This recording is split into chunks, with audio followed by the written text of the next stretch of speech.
네, 인천 서구 검단에서 온 목용정입니다. 증인 이종호 대표 녹취록에 증인이 등장하는 거 알고 계시죠? 이제는 언론 보도 통해서 알고 있습니다. 증인의 승진에 관해서 이야기하는데 전혀 알지 못하는 사안이고 그런 사람입니까? 네, 그렇습니다. 증인이 백혜룡 증인이 그러니까 백혜룡 증인께서 영등포 경찰서 형사과장에 근무하던 때에 백혜룡 과장에게 전화를 한 사실이 있죠? 네, 그렇습니다. 10월 5일 날이었습니다. 네, 그리고 아까 그 내용에 대해서 본인의 여러 가지 주장을 하셨죠. 네, 거기에 대해서는 더 이야기 안 하겠습니다. 증인은 경정 특채를 통해서 경찰에 입직하기 전에 관세청에서 6년 동안 근무하셨죠. 네, 5년 정도. 네, 6년 정도 근무하셨죠.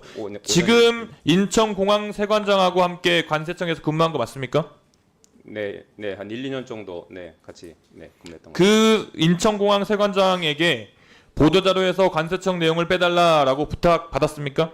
그렇지 않습니다. 아까 말한 것처럼 국정감사 대비를 위해서 언론 브리핑 내용 중에 세관 직원 언급 여부만을 확인해 달라는 요청이었습니다. 다시 그리고- 한번 상기시켜 드립니다만 네. 본인께서는 선서를 한 증인이십니다. 그 네, 그렇습니다. 위증에 대해서는 나중에 분명히 책임을 지셔야 될 상황이 올 수도 있습니다. 네, 영등포 경찰서 수사 보도 자료에는 관세청 내용이 결국 빠졌습니다. 증인이 한 전화가 영향을 미쳤다고 생각하지 않는다는 거죠, 지금. 저는 그 사항은 전혀 모릅니다. 저는 전화 통화해서 확인하고 그것을 그 당시 형사과장은 서울청과 협의를 마쳤다. 좋습니다. 네, 그렇다면 거꾸로 한번 생각해 봅시다. 네, 동료 경찰로서 또는 후배 경찰들을 생각해 봤을 때 네. 본인보다 2계급이나 높은데 정말 본인은 지휘 라인에도 없는데 그런 분이 전화를 해서 뭔가를 물어봤다.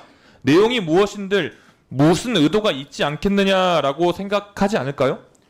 만약 그랬다면 저기 형사과장이 그 통화 후 9일이 지난 토요일 오후에 저한테 모르는 전화가 와서 받아보니 형사과장이었고 형사과장은 그 당시 저한테 유도 질문을 뭐를 했냐면 네, 유도 질문이라고 네 됐습니다. 괜찮습니다. 네, 유도 유도 질문을 질문이라고 해서 하는 거는 녹취도 본인이 하고 생각이신 그랬습니다. 거고요. 네, 증인. 네. 유도 질문이라고 계속 말씀하시는데 유도 질문이라 주장하시는 거죠. 아닙니다. 네. 명확히 정말 큰 오해를 하면서 저한테 첫 번째 질의가 했는데 너무나 당황해서 정말 이렇게 이걸 불식시키지 않으면 큰일 나겠구나 생각할 정도로 큰 질문이 있었습니다. 네, 좋습니다. 들어가시죠. 백혜룡 증인 나와 주십시오.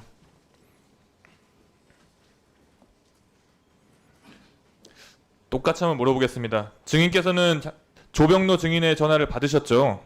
네, 그렇습니다.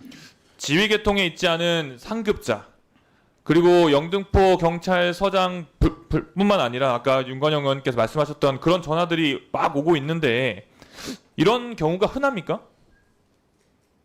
이런 경우 최근에 없습니다. 당시 사건을 담당했던 형사과장 입장에서 봤을 때 세관 직원의 연루 의혹을 사건 보도 자료에서 제외하는 게 옳았다고 판단하십니까? 잠깐 제가 언급하고 넘어갈 사항이 있는데요. 네. 애초에 최초 보도 자료에는 세관 관련 언급이 전혀 없었습니다. 없는 걸 자꾸 빼라고 그래서 이게 문제가 됐던 것이죠. 아, 처음에는 애초에 없었습니까? 세관 내용. 애초에 세관 직원이 연루된 내용은 애초에 없었습니다. 저희 해외 갔다 입국하는 통로가 한 군데뿐이지 않습니까? 네. 세관 내 업무 실수로 유추되는 그런 내용은 있었을지 모르겠지만 세관 직원이 연루됐다 그런 내용은 애초에 없었고요. 네.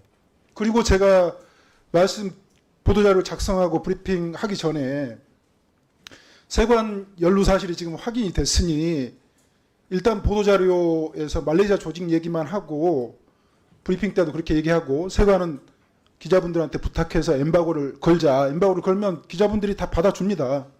세관 혐의는 굉장히 위중한 혐의지 않습니까? 네. 좋습니다. 증인께서는 지금 강서경찰서 화곡지구대 거기로 가셨죠, 지금? 네, 그렇습니다. 이 인사가 통상적인 인사라고 생각하십니까? 이 인사에 대해서 일관된 입장인데요. 지금 후보자님께서 의도를 가지고 보복성 인사 조치를 하셨다. 그 다음에 규정을 자의적으로 해석해서 감찰권을 남용하셨다. 아, 감찰도 말씀드립니다. 받으셨습니까? 감찰 2번 받았습니다. 그럼 좌천성 인사의 과정이라고 볼 수도 있겠네요. 그 감찰 그 과정. 명분을 삼기 위해서 감찰 조사를 한 것입니다. 네, 좋습니다. 들어가시죠. 우리가 지금 아까 존경하는 조승환 의원님께서 말씀하셨나요?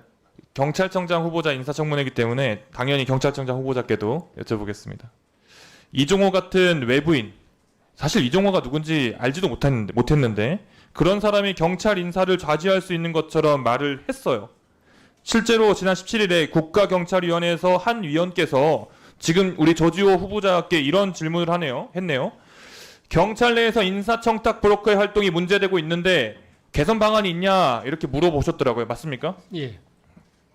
그만큼 경찰 인사 내에서 지금 청탁 브로커의 활동에 대해서 문제성을 좀 인지하고 있는 것 같아요.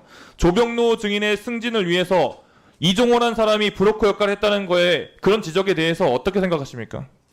그건 실제 조병로 경무관이 승진을 한 것도 아니고 그렇기 때문에 그거는 사실관계 확인이 좀 더 필요한 사안입니다. 경찰의 명예를 아주 짓밟고 있는 사건이긴 맞죠? 사건인 건 맞죠? 이런 그 고위공직자가 이런데 그 언급되는 자체가 저는 부적절하다고 봅니다. 네. 후보자 그리고 조병로 증인의 수사 외압 의혹에 대해서는 인사혁신처가 불문 처리를 한 건 우리가 모두 다 알고 있습니다. 이에 대해서 경찰은 조병로 증인에 대해서 경고 조치하는 선에서 마무리를 했잖아요. 그렇죠? 예. 그런데 지금 아까 나왔던 백혜룡 증인에 대해서도 경고 조치를 서울청장 시절에 하셨어요. 맞습니까? 그렇습니다.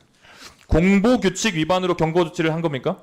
공보규칙 위반과 그 뒤에 제가 아까 말씀드렸지만 서울경찰청 집중수사지휘 사건으로 분류되어 있음에도 불구하고 보고를 누락하고 그리고 경찰서장에게 보고하지 않고 그 남부지검으로 네. 그 해당 검사 직무 배제 요청 공문을 보내는데 근데 그거는 그 압수수색 영장이 기각이 되면 좋습니다. 영장심의위원회에 회부하도록 이렇게 지금 불복 절차가 있습니다. 그 네네네. 불복 절차를 좋습니다. 정상적으로 제가 밟았어야 됩니다. 마무리 발언하겠습니다.